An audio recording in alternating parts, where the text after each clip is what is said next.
All right, everyone. So we just got done watching the Xbox Direct, the Gears of War Direct, right? All of that.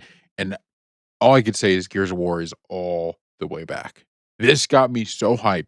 I didn't know what kind of video we were going to do after this. After watching it, the only video that we could possibly do is a direct reaction. There was so much that they talked about. So let's just get right into it. We're going to pause it at certain points and react. Also, there might be ads that play through because I'm not on YouTube Premium here. So I'm sorry about that, but let's start watching.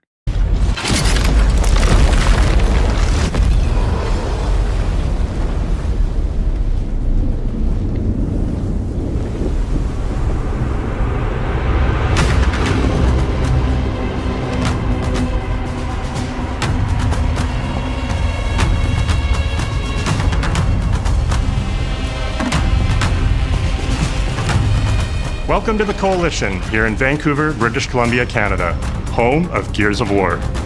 When Gears debuted in 2006, it instantly redefined the genre. And now in 2026, we're on the cusp of another rare moment. A chance to honor where we've been, celebrate with our fans, and lay the foundation for where Gears is going next. To get there, we're taking it all the way back to the day the world changed and the fight began, Emergence Day.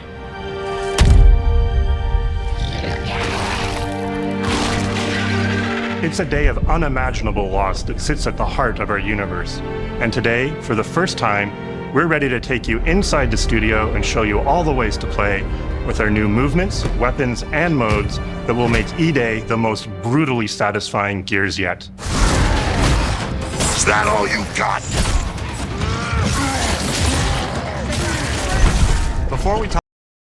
Before we get into a little bit more of this, did you just see how brutal that was? I mean, Gears of War is always a brutal game, right? It's always been brutal. But what we just witnessed right there is on a whole nother level. And you're going to see that throughout. I've already watched this to be I mean, I'm sure you knew from my intro, but I've already watched all of this. So it's nothing here is going to be shocking. But it's just, you could tell they just went a step up, right? Everything here is just, you know what? We're going to make the best Gears game we've made.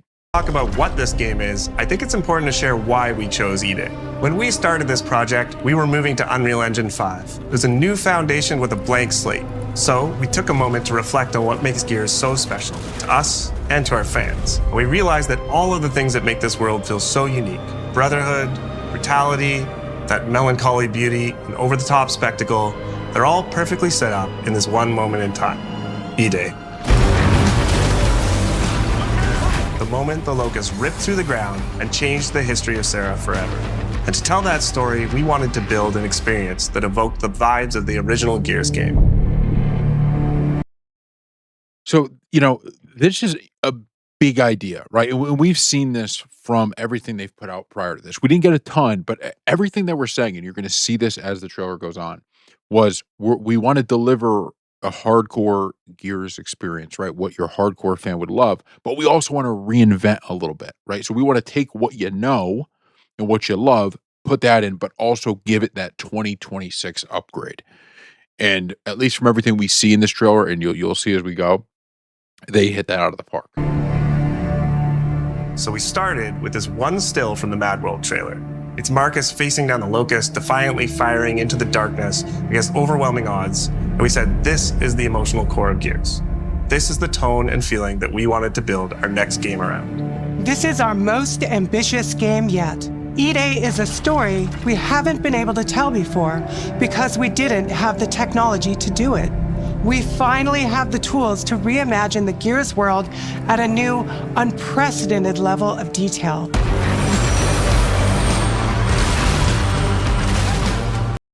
I mean, just look at this. This is something you'd see in like a movie, right? I mean, it's like a movie set of, and it's not that you didn't get that in other Gears games, but to me, just looking at this, it's a much more alive world, right? Which is important because Gears 2 and Gears 1, Gears 2, all of them on there, you're past E-Day. So the actual world itself is pretty much gone, right? It's just all war-torn areas. This is a mix of the two, and you can see how alive it is. We're pushing Gears to new heights with the densest, most detailed world we've ever created. with seamless large-scale environments, It's even worse from up here. fully dynamic ray trace lighting, and richer real-time destruction. Starting with an empty hard drive, we literally rebuilt everything from scratch. Characters, enemies, weapons, animation, sound, the world itself. And then we tear it apart in front of you. Watch out! Coming down! You'll fight against bigger and more brutal enemies with new and craftier weapons and navigate the battlefield with more natural character movement so that every moment of emergence plays smoother and hits harder. This is a game that feels like Gears, but plays like new. Now, we're inside. It's a return to the feelings that we had when we played the original games, but now reimagined, evolved, and enhanced with the power of a new engine. This is so important, right? Part of the problem, even, because I've gone back now and played Gears 5 more than I ever had. And, it's just the game to me had half of it there, right? It had, I think, a new coat of paint in terms of how the multiplayer works and ranking up and the character skins and all these things you could do. But it was still, I don't want to say it's dated because I'm having fun playing it, but it still was like, okay, there's nothing innovative on the other front. Whereas with Reloaded, you get kind of just that old style of Gears, and playing it, you feel like, man, I love this. This is great, but it just needs that 2026 infusion, right? What is that? Keeping the Gears thing with a little bit of a step up, and they're going to continue to go on about this, but that is what made me so excited up until this, is everything we heard from them was, this is Gears. We're not going to change things that don't need to be changed, but we're going to, improve on what already made this so great.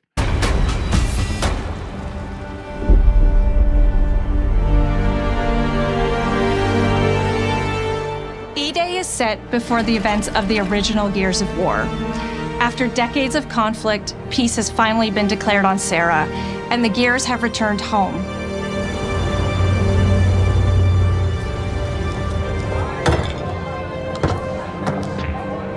Love you, baby.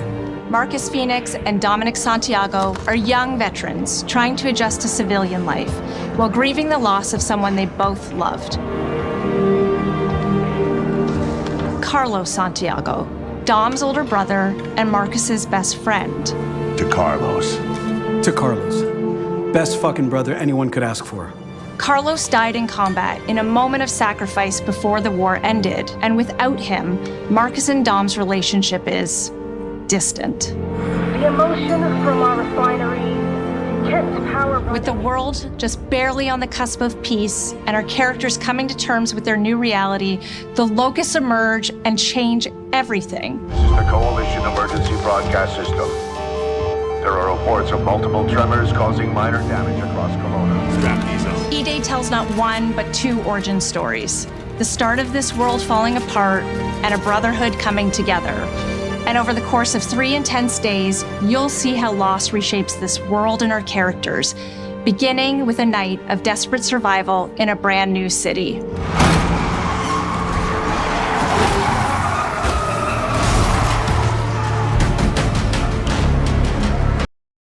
I mean, that's something you'd see in like a Marvel movie, right? Where just an actual world, like I said, you go back to the other Gears games and sure, you see the world, but it's already kind of destroyed, right? It's already kind of broken down and beaten down. This is to a whole nother level. And I think it's exactly what it needed, because now it's going to me, set the stage for me playing through E-Day and then going all the way through 1, 2, like play that story that way, because this is, I don't even have that much to add because they're doing everything right here, right? They're showing everything. We decided to focus our story on just one city, so you could really feel what war does to people. When we started creating Kelowna, we wanted it to be more than just a backdrop. We wanted to feel alive, like it was another character in the story, packed with layers and personality. Kelowna used to be all about innovation and discovery. The years of industrialization for the Cog War effort totally reshaped it. With such a rich history, it made sense to lean into that classic Gears retro vibe.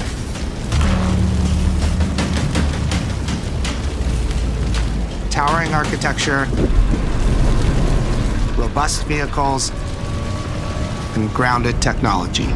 Kind of like those gritty industrial cities from the 1970s. We also looked right outside these windows at the mountains, the ocean, and local landmarks to help give Kelowna its unique style.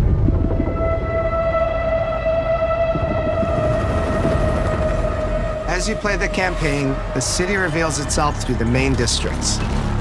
The historic center, with its classic Gears architecture in stone and steel. The downtown core, more modern, reshaped by decades of industrial growth. The military airfield, set at the forest edge with shipyards nearby, the refineries, and supporting working-class neighborhoods, built around constant emulsion production. Gears plays best in a city, and Kelowna is the ultimate battlefield. So now, instead of going around to various places, which of course they do matter, but now you're going to actually be like, okay, this is where we are, right? It's going to feel different everywhere you are in this campaign because it's all in one area, right? All in one city.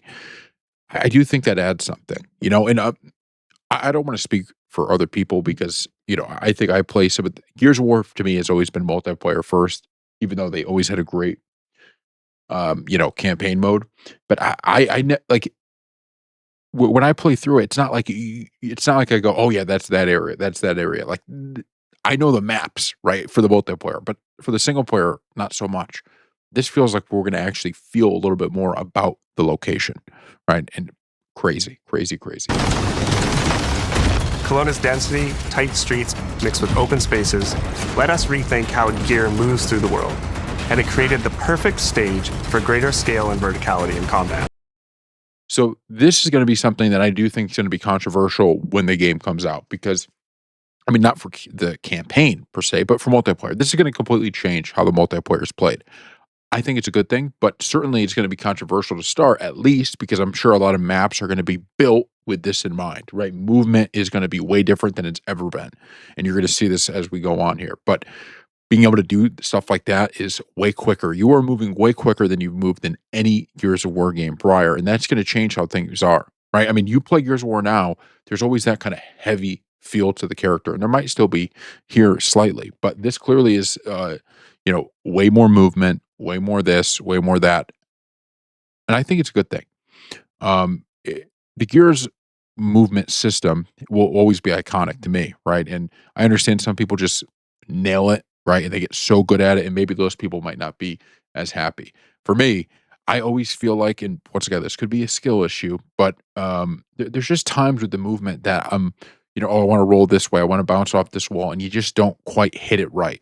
You see when we're playing, right? We'll roll into somewhere we're like, no, we want to get into cover, not roll into there. And that, once again, could be a skill issue. But I always felt like there was just the movement needed a slight modernization, right? A slight change, and this might be that. Now, maybe it will ruin everything. It very well could. I don't hear enough talk about this feature from everything I've read, because this is going to change. It's like Call of Duty, right? When they added in their movement system, it's like that changes a lot. Changes completely how the game is played, and that's what this is going to do. I think it's going to be a positive, but I also know that I'm going to be keeping an eye out on this because if there was a way that this game would fail, this could be one of the reasons. Now, I think it's going to be the reason that it succeeds, right? I think this might be the change where it's like, okay, Gears this is awesome.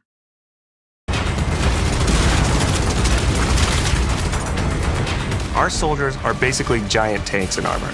They slam into cars, weaving through hails of bullets. And we wanted to keep that heaviness, but add more fluidity to how you move through the battlefield. Cover is life in Gears. And we've completely rebuilt our movement and cover systems, with smoother transitions and a bigger range of cover heights and shapes, including new low ground cover. This all allows us to create more complex and organic feeling spaces than ever before. From Sprint, you can now slide, which lets you quickly get under objects, slide around corners, or transition more smoothly into cover from a run. And we added the ability to jump, which really opened up this citywide battleground. We get to play with more verticality, climbing walls and vehicles, or clearing gaps in crumbling buildings to reach new flanking routes. At the heart of our gameplay is still that great Gears combat puzzle. A mix of unique enemy combinations, tactical weapon choices, and your ability to read and move through the arena.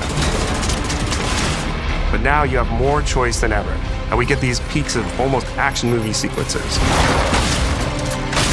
You can throw yourself off a balcony, land next to your buddy and revive him, scramble through cover, slide under a truck, and hit safety on the other side.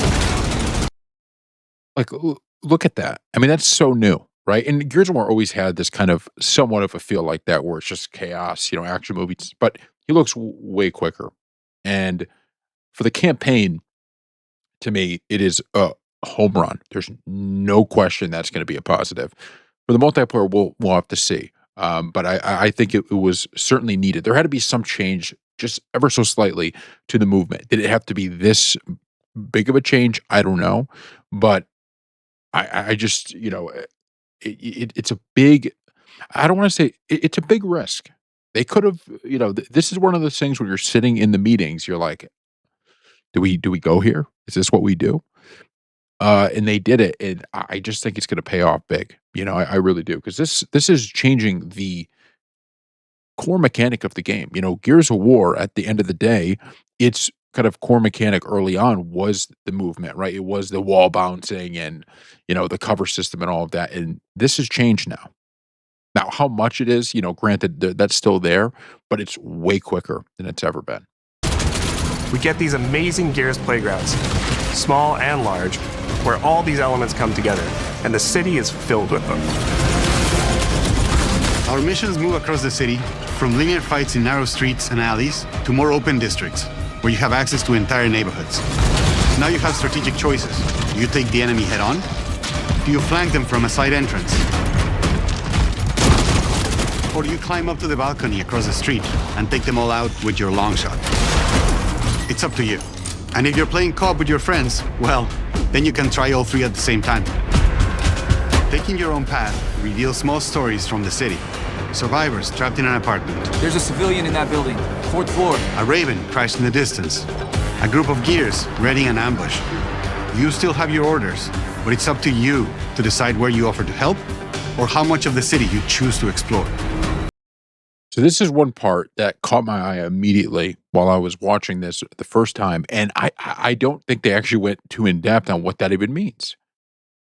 We're going to be able to experience different parts of the city. Decide like that is like an open world element.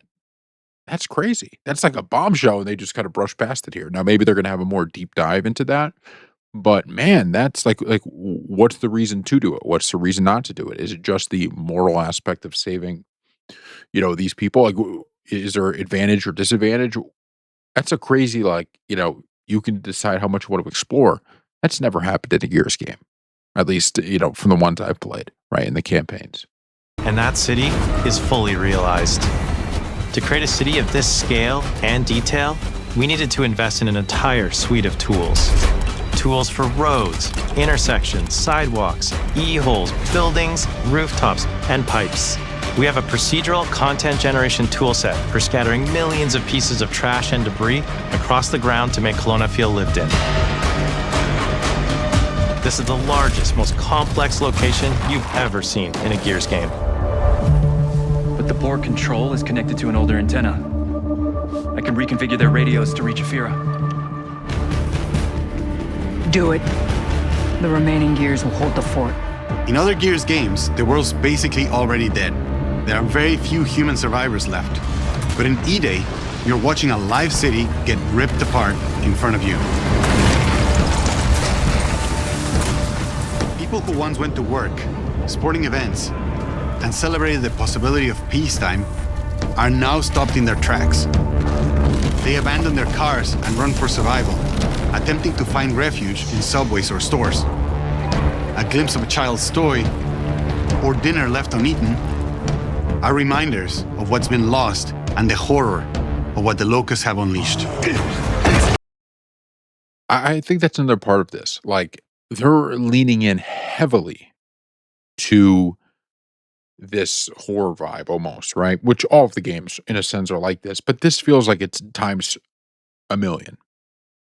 Um, you just saw it from those images, right? Of like the whole point of what they're talking about with this campaign is you start at the end of a war, everything's nice, they're having a beer at the bar, and then all hell breaks loose. That's the process here.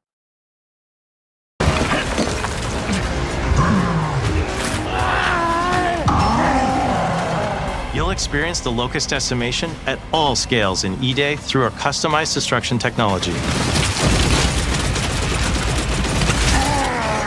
E-holes are back, unleashing waves of enemies from under your feet at any moment. As a game design element, getting to use E-holes again as a spawn mechanic is brilliant. Locusts can come out of the ground anywhere, you can toss a grenade in to close them up, just adds this great tactical layer to encounters. But you'll also encounter massive sinkholes that'll pull down vehicles and entire buildings. And no amount of detail is too small, as micro-destruction goes beyond what we've ever done before with chippable cover across a range of materials. Your impact is real, visceral, and leaves a mark on the world. Destroyed Beauty has long been a visual pillar of Gears of War, and we finally get to show the before, making the after hit that much harder. You'll recognize a neighborhood that was once intact is now completely destroyed. You'll walk through city streets filled with smoke and fire, and it feels completely different from how you first experienced it. You start getting this real feeling of the city's a character, and it's really under attack. It's the... I don't think, like, on the surface, you may think, okay, that's cool, right? It looks good. It's going to be a small component of the game. I don't think people understand how big of a deal that is. If you go back, and for newer Gears of War players, they may not know this fully, but if you're someone who played Gears 2 at the time it was out, Gears 1 at the time, during their heyday, you would know that these were the things that made Gears of War Gears of War. I was always more of a multiplayer guy. Always, right? That's almost every game I play that has online. I tend to go towards that. I don't hate campaigns, but that's what I usually do. But the thing that made Gears of War iconic was all of these little things, right? This is what had it capturing kind of the gaming world.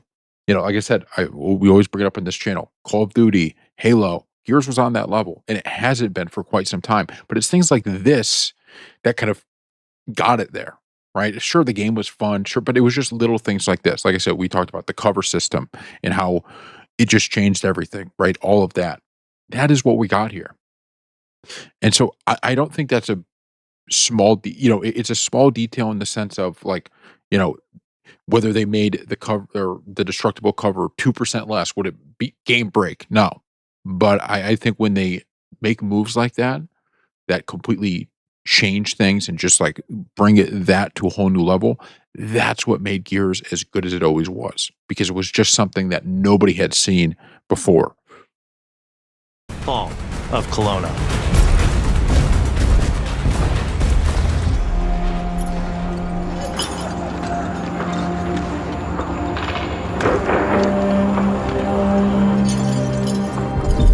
E-Day is an intentionally intimate story.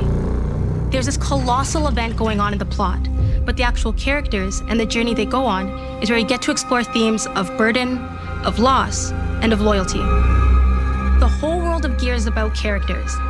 It's the nightmarish monsters from below versus the soldiers that hold the line in a war for survival. You okay? No way this is real. It's pretty fucking real to me. On your feet. This was our opportunity to focus on what makes Gears characters so special and what makes our enemies so iconic. The entire campaign is played from the perspective of our new squad, Bravo. As the invasion breaks out, you'll meet Mags Carter, a former Gear now sweating it out at Kelowna's emulsion refinery. Now, why don't you come talk shit when your balls drop? And quit going through my stuff. And you'll also meet rookie cadet Lucas Reyes. A sharp comms officer who never made it to the front lines despite his dreams of military glory.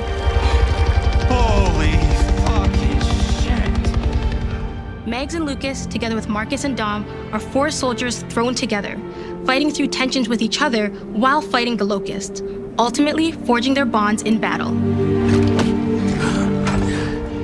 We follow Bravo Squad with our cinematic cameras, just like. And of course, that's also a key tenet of Gears of War, right? The kind of internal conflict amongst the, soldiers while you're going to battle. That's always been a part of it, right? Through every game that's in there. So hopefully it's portrayed well, right? That's the question always. But from everything we're seeing, I have no doubt that they're going to pull it off. The intense war movies we love. The shots are intentionally gritty and a bit shaky, and leaning into these rough edges is what makes you feel like you're right in the middle of the action. Bravo's story also intertwines with others called to defend the city, including returning characters like warrior philosopher Ty Caliso. Our roads converge again. Marcus Phoenix. Ty. And fans of the books will finally get to see the hard-ass Raven pilot Gil Gettner in-game for the very first time. Let's go and fuck this mess. Marcus and Dom are absolute legends. You can spot those strong jaws and thick necks from a mile away. But if you go too realistic, you lose those unique features that make them stand out. Honestly, Marcus just isn't Marcus if you take away his classic perma-scout. So instead of chasing perfect realism, we focused on making them believable and memorable, respecting the details that really make them who they are. 100%. Nobody cares. I'm sorry. I think he even undersold it. Nobody gives a shit. Oh, I don't know how realistic that looks. What are you talking about? We don't care. We do not care. Right? Make these guys look like badasses. Right? Marcus and Dom are badasses to the 1,000,000th degree, and make them look like that. That's what we want. Right? We can give 2 shits about, well, is he a little too big? Don't care. Do not care. Material and character fidelity in Gears of War E-Day far surpasses anything we've been able to achieve before. Our facial animation systems have been completely upgraded for E-Day, with 3 times more joints and over 350 facial shapes sculpted for each head alone to really represent the emotion in our characters. Marcus has more detail in his eyelashes than his entire character model did in the original Gears of War on Xbox 360. Phoenix, Marcus, Sergeant, 26 RTI C Company. Next of kin, Adam Phoenix. With the amount of layers we have, we've never had fidelity at this scale. Combined with a much more sophisticated animation rig, this allows us to have way more expressive characters with a huge range. From a small smirk to yells on the battlefield. Come and get some, you goddamn grubs! Your experience takes on a new intensity.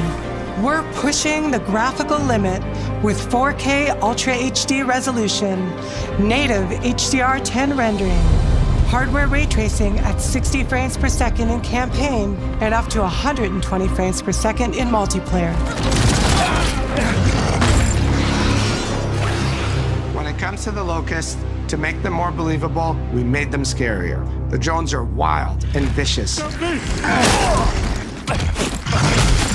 The boomers are even bigger this time around. Look at this freaking guy. He looks, this is way bigger. He's fatter. He's probably the next little clip we'll show you, looks taller. That's crazy. He actually doesn't look too much like a boomer. And I think it's in a positive of they made him, obviously with the weapon, right? But still. Like living battering rams smashing through doorways onto the battlefield.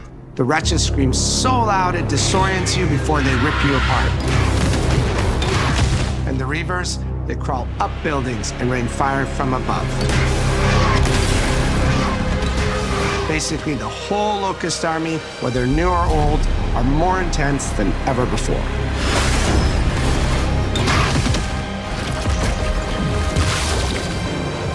So what now, Marcus? We save everyone we can.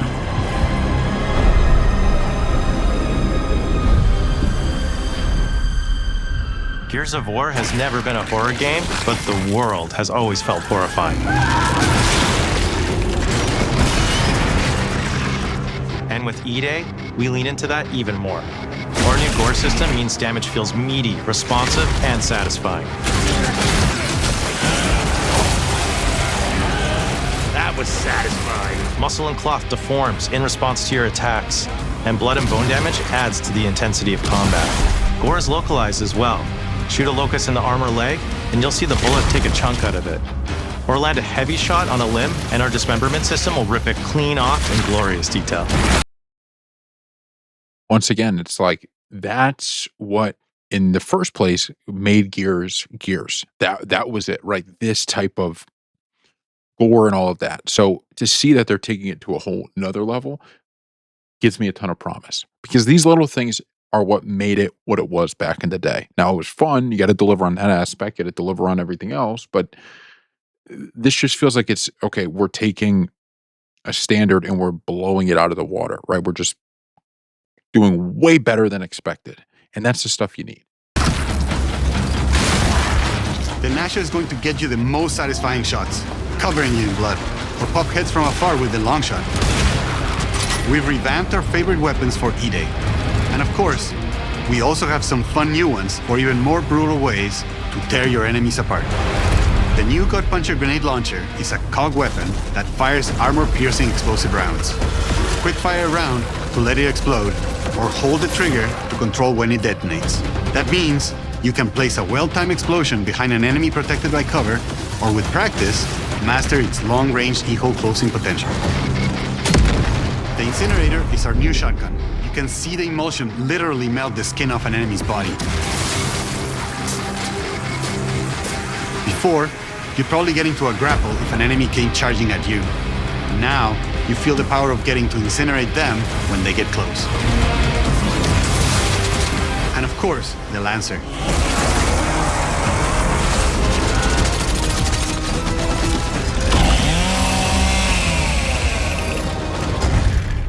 Nice. The creation of the Chainsaw Lancer is another origin story from lore that we wanted to show in E-Day. From the moment that Ty grabbed that chainsaw to rip through a locust at the Superstore, to a prototype kit bash on the front lines of the invasion, all to deliver on that gratifying moment when you finally get to slice a grub in two.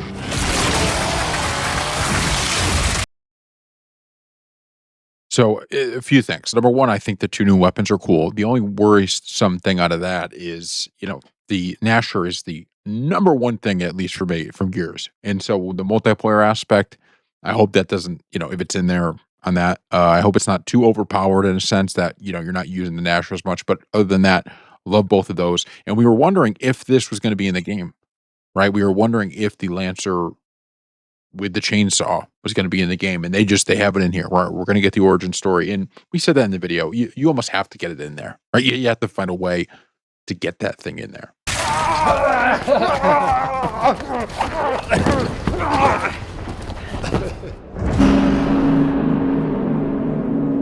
Gears music has always been about all chainsaws have voices. When it came to this, what better way to experience his dread and tension than through the music and sound that surrounds you? No other game does the squad like Gears does. Our themes, our gameplay, and our modes, they all revolve around this core element. But it's not just about the brotherhood that you experience in the stories. It's also about the bonds you create with your friends. Co-op has always been a part of our DNA. And like every great Gears game, you can bring your own squad to this fight. In campaign, all 4 characters are playable from the start, and we support 4-player online co-op and 2-player split screen on console. In Versus, our sweaty squad-based PvP is back, with a collection of 4v4 modes and all new maps set in locations in and around the war-torn city of Kelowna. We've combined classic Gears symmetrical PvP map design with new traversal opportunities. You'll put your skill to the test alongside a seasonal roadmap of killer content, almost all of which you can just earn by playing the game. So that's awesome, right? I wish I paused it about a second earlier so we could have seen the other thing, the Marcus there. But I understand a lot of people now are down on the skins and this stuff like this. You got to have that stuff in these games now, though. And I don't want it to be pay to win, none of that nonsense. But you have to have that sort of stuff in games, right? You need these new unlocks. That's just how it goes. And so as long as it's not pay to win, as long as the base game is great, that doesn't matter, and it adds to it. So I wanted to just skip through the music part of it because I didn't know if there was. I don't think there's anything copyright in there, but just to be safe. But yeah, I mean, they didn't go into much. All right, I had to go back for a second because I wanted to show this. Like, this is cool. This is really cool, right? And as long as they deliver on the base game, I'm good with it. Playing the game, completing in-game challenges, events, and achievements. And today, we're excited to announce a dynamic new evolution of Gears' iconic PvE mode, Horde Siege. It's a 12-player mode where all 3 squads fight alongside each other to battle the Locust Invasion and defend Kelowna across a range of city-based maps. We'll have more to share soon, and we hope you join us for our open beta weekends later this summer. We good? Sergeant Phoenix? Guess we're back to it.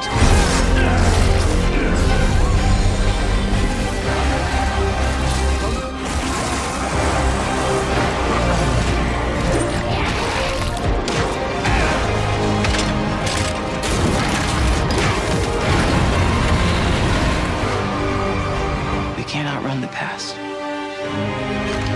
But as long as we're still breathing, we're the ones that keep fighting. 20 years of Gears is such a milestone. It is such an honor and also a huge responsibility to make sure we deliver on the story of Gears. It always comes back to the squad. It always comes back to this theme of getting through the absolute shittiest of times with somebody else who constantly has your back. And that's Marcus and Dom's story. The story of the original trilogy. The story of E-Day. And the story I think we can all relate to. Thanks for pushing through. Couldn't have done it alone. You got it, man. Having the opportunity to have E-Day come out in the same year as the 20th anniversary of Gears, the quarter-century anniversary of Xbox, it's almost like a homecoming. It's like returning back to our roots and saying, fuck yeah, we're back. And we have so many more stories to tell. It's an incredible honor and one that we want to make sure that we do right.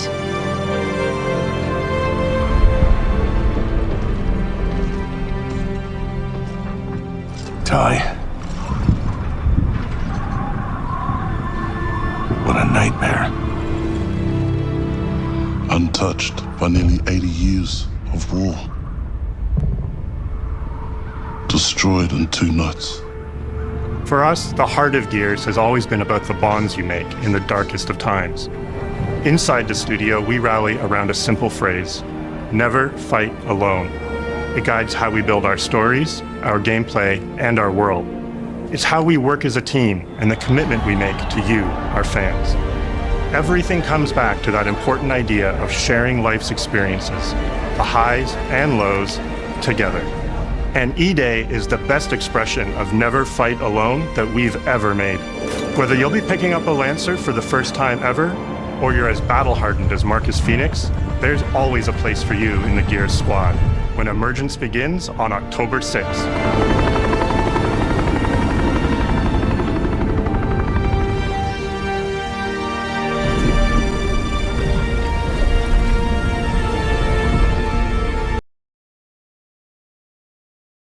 Amazing. From start to finish, absolutely amazing. And to me, the main takeaway from this whole thing, take out all the other stuff, is that the people who made this, right? The people behind everybody that was interviewed or was speaking about, I guess it would not really an interview. You could tell they care about it as much as your average person does. Right? Your average gamer who's a fan of Gears, they care about it just as much as them. And that's the key. Right? That's what you need. You could tell they wanted to make this for fans of Gears of War and that they are fans themselves.